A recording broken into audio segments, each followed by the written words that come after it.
Hello, 3rd and 4th grade. Mr. Cleghorn here. We're going to do another lesson in history today, so go ahead and take out your books.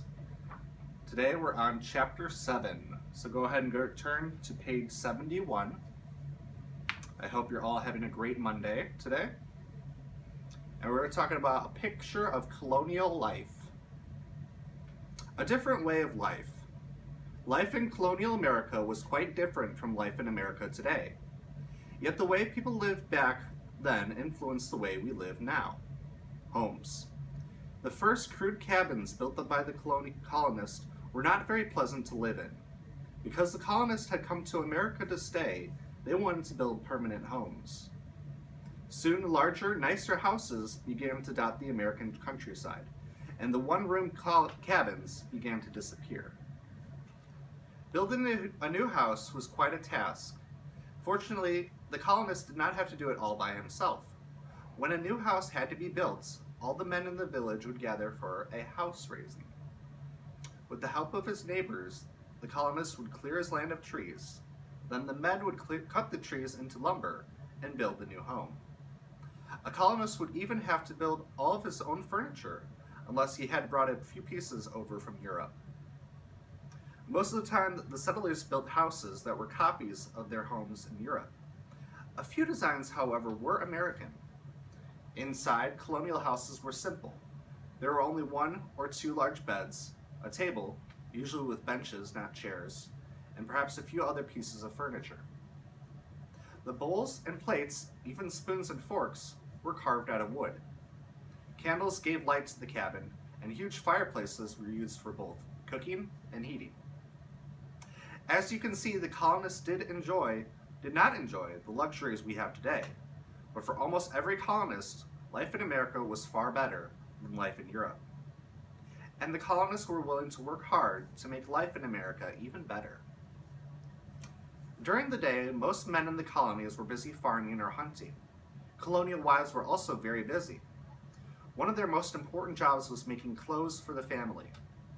Using a spinning wheel, the wife would spin the sheep's wool into yarn. Then she would use the loom to make a rough gray material called homespun from the yarn. The homespun was used for making shirts, dresses, and pants. Deerskin would also be available for making clothes if the husband was a good hunter. The richer colonists avoided wearing homespun clothes. They bought the latest fashions from Europe instead. At night, colonial families usually gathered around the fireplace, perhaps to work on some project, such as making candles, maybe stitching the quilt together, or cooking molasses candy. Since there were no radio or television, families would spend time talking about the latest news. New settlers in the area, trouble with the Indians, rumors about war with England, the latest happenings in Europe. Some colonial towns had newspapers, but most colonists got the news from the town criers. The town criers were men who were paid by the city to wander about the streets and call out the latest news, as loudly as they could. The colonists also heard the news in their churches on Sunday. In most homes, the Bible was read aloud every night. Other books such as Pilgrim's Progress and John Fox's Book of the Martyrs were also widely read. But the Bible was the most important book for most colonists. Churches. Most settlers came to America so that they could worship God freely. In America, once freedom of religion was allowed, no one had to worship secretly. Large public houses of worship were built throughout the colonies. The early church buildings were also used for town meetings, where matters of government were discussed. Thus, the ideas of political freedom and religious freedom took root in America's church buildings. New England was a land filled with churches. At first, most of them were Puritan churches, because the founders and the early settlers of New England were Puritans from England. The first settlers of New England built churches that, like their homes, were plain and simple. They were well built, however, and some of them were still used today.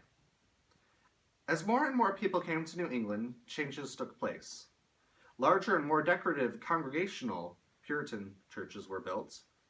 Other religious groups, Baptists, Methodists, Quakers, Jews, and many others built meeting houses in New England. By the end of the colonial period, 1776, New England had changed from a land dominated by Puritans to a place where people of many faiths could live and worship. For a long time, however, all the people in some of New England colonies had to pay taxes to the Congregational Church whether they belonged to it or not. The settlers who built their homes in the Middle Colonies represented many different religions, and the Middle Colonies quickly became the land of religious freedom. Many Quakers came to the Middle Colonies to escape persecution they had faced in England. Other groups who came there included the Mennonites, Presbyterians, Baptists, Anglicans, and Dutch Reformed. In the Middle Colonies, these groups were free to worship God in the way they thought was right. Because the Southern colonists planted large farms that separated Southern families from each other, the Southern colonies had fewer churches than other colonies. Families would have to travel miles each Sunday to meet together. Therefore, traveling preachers rather than churches brought religion to Southern colonists.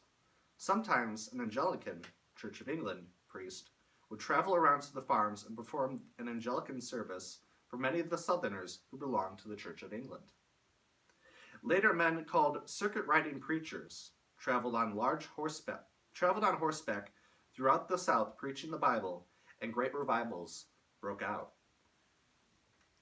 Going to church was the most important part of the week in colonial America.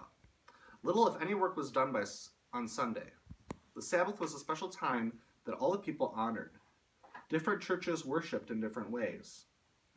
But the services usually included singing, Bible reading, and a long sermon. In fact, most of the services lasted over 2 hours, some longer than 3. Such long services were bound to cause people to snooze, but a man strolling through the congregation made sure that everyone stayed awake. He had a pole. With it, he poked anyone who had closed eyes. And that's the first part of Chapter 7.